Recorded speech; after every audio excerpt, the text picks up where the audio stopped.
Hi crafty friends, Shana from ShanoukiArt. Welcome back to my big fat pink journal. Today I'm going to show you how to create these envelopes from old envelopes. We're just going to embellish them and add them to our page.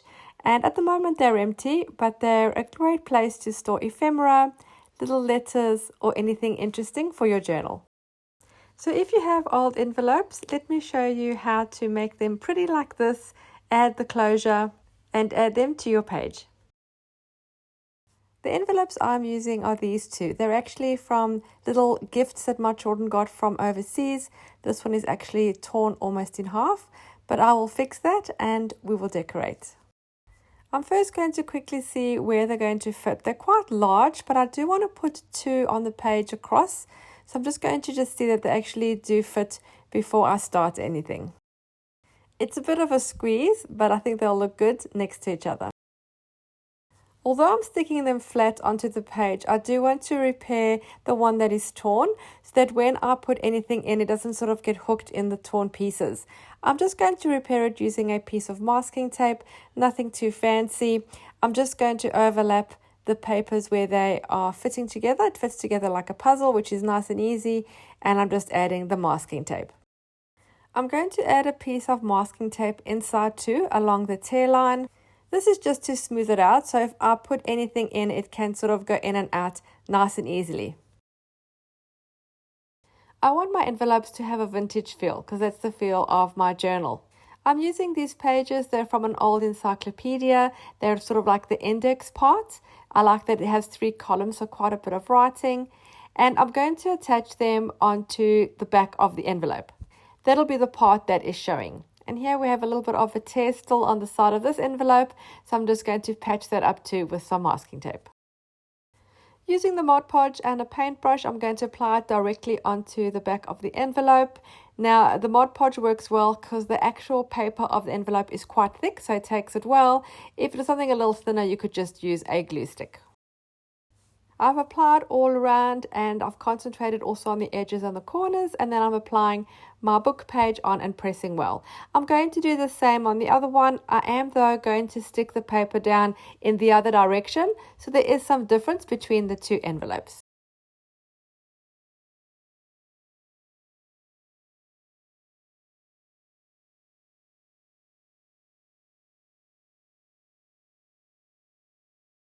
Once that has adhered well, I'm going to use a ruler to tear off the excess. You could also wrap the paper around and just stick it onto the other side of the envelope. I've decided to tear mine because I want that rough edge. I want it to look worn and used. You could also use a scissors or a cutter to trim this if you want something neater. I want to make the little flap on the envelope a little bit more reinforced and firmer. I'm going to add a couple of layers of masking tape. Because technically I'm going to be using these envelopes. I'm going to be opening and closing them. I'm going to be putting ephemera inside, and I don't want the little flap to sort of tear or become very flimsy. So I'm going to reinforce it. The masking tape also helps to tone down the yellow color of the envelope, which doesn't match my theme. The masking tape gives it a nice neutral tone, which matches my color scheme.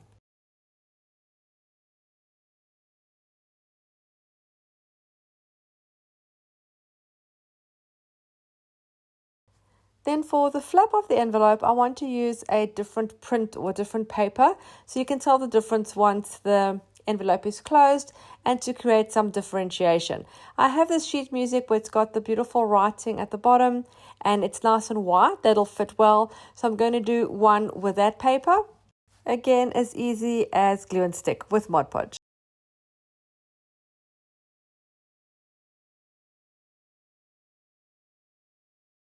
I'm applying a layer of Mod Podge over the paper too to make it a little stronger and firmer. And for the second envelope, I'm going to use some of the sheet music for the flap. Same process.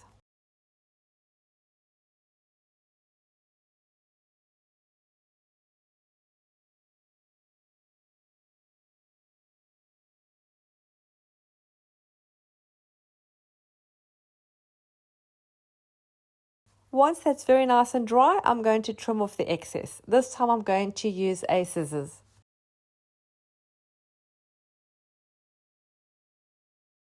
I still have that small amount of yellow showing on the inside of the envelope that I want to get rid of because it just doesn't look good with the vintage overall color. I'm going to do this by adding a little bit of gesso.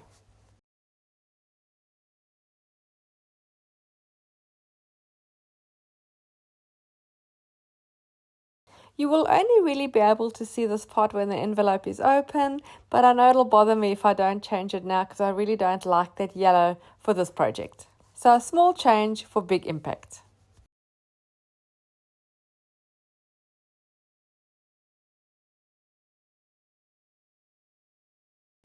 And our envelopes are now covered and don't look at all like they did originally. Of course you could leave them just like this, but I want mine to look more vintagey. I'm using an open scissors to scrape along the edges of the envelope to rough it up and make it look more worn and used. I'm then going to add some distress ink. I'm using the color Vintage Photo. This is a Tim Holtz product, and I'm using the blending tool. I'm going all the way around the edges, and there where I have used the scissors to tear it a little bit, it collects more of the distress ink and makes it darker and gives it a really nice look. If you have added too much ink, you can soften the color by adding some water with a small paintbrush. One of the many reasons why I love these inks. Something else I want to add to my envelope is some grit paste.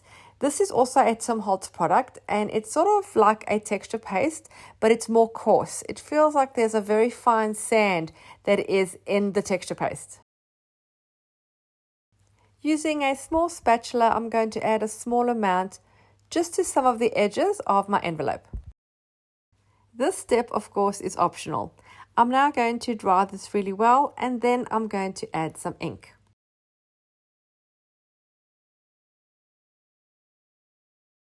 Working with the Vintage Photo again, I'm just going to press the ink pad onto an acrylic block. I'm going to add some water to make it a bit more liquid.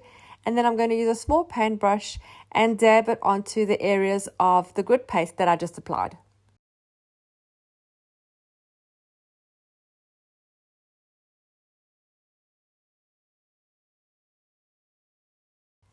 Because of the texture of the grit paste, it absorbs the ink really well and makes darker areas. It actually looks a little bit like rust. You'll also notice while I'm doing this, I'm also adding a few splashes just here and there, whatever's on my paintbrush.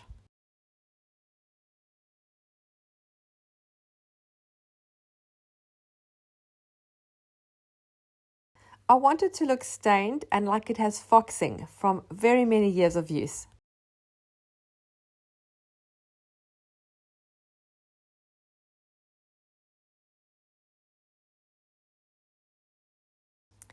I think that looks pretty aged and very vintage.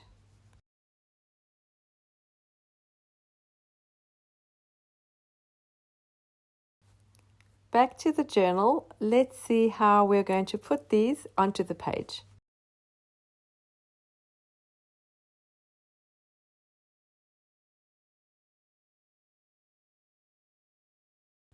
I'm feeling that when I have them one on top of the other, there's very little space for anything else and it looks a little bit crowded. I feel it needs some kind of a break or some sort of contrast. I'm adding a few pieces of my vintage tape. This adds a little bit of contrast, if you can see. But it does need something more. Time to bring in the big guns. So I thought, what a great way to break that color with a pink flower. So I'm going to my printables that I'm using in my journal and I'm going to fussy cut out 2 of these big flowers. I'm going to place the darker rose at the back of the bottom envelope as if it's peeping up from behind and it's going to overlap onto the top envelope, and then the light pink one is going to go at the bottom. Again, only about half of it is going to be showing. I think this is a great color break and helps to continue my theme onto this page. Before I stick these down, I need to add the closures. I have 4 metal brads and I'm going to punch out 4 circles in a contrasting scrapbook paper and I'll just see which ones look best. I've decided not to go for a really bright scrapbook paper or a bright color for these closures because I don't want it to detract from the big flowers that I've used. So it's sort of a muted pink with a bit of floral, something a little bit more subtle.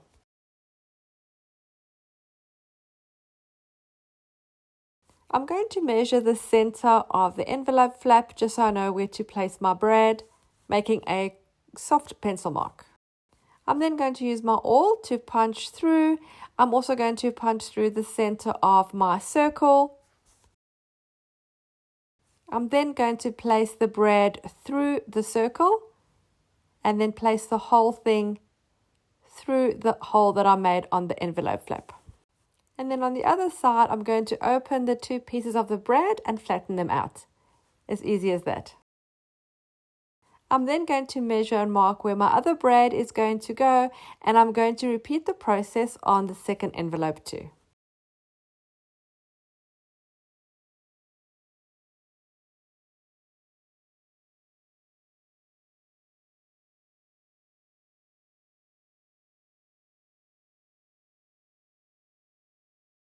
I'm using a piece of pink and white twine to go around my little closure. I'm just cutting a piece probably about 20 centimeters long, and I'm just wrapping it around the top and the bottom a couple of times. It doesn't need to be too tight or too secure. It really is just holding paper, and it's more just for show. Well, for me. Now that our little closures are in place, we're going to stick the envelopes down. I'm using a fair amount of double-sided tape for mine. I want it to hold securely because it is quite a thick envelope. I'm also going to add some Mod Podge around the edge of the envelope to make sure the corners and the edges stick flat.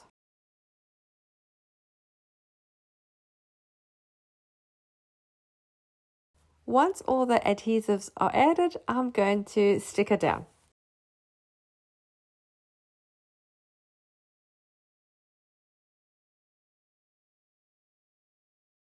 Once the top one is down, I'm now going to stick the flower down before I put the bottom envelope. Adding again a good amount of Mod Podge onto my flower.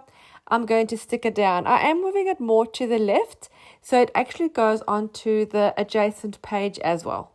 I like things to spill over onto other pages. I'm going to repeat the adhesive process for the second envelope.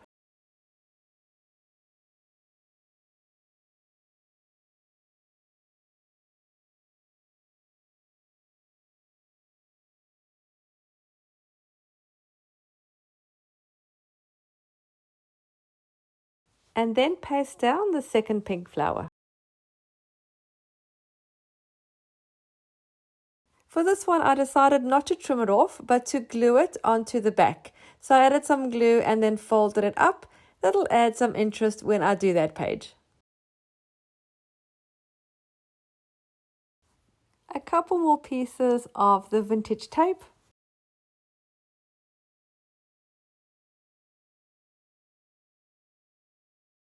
And I really hope you enjoyed this video of me jazzing up these used envelopes. I hope you were inspired to create your own. Thank you so much for taking the time to watch. Don't forget to subscribe and hit the little bell so you're notified every time I upload new content.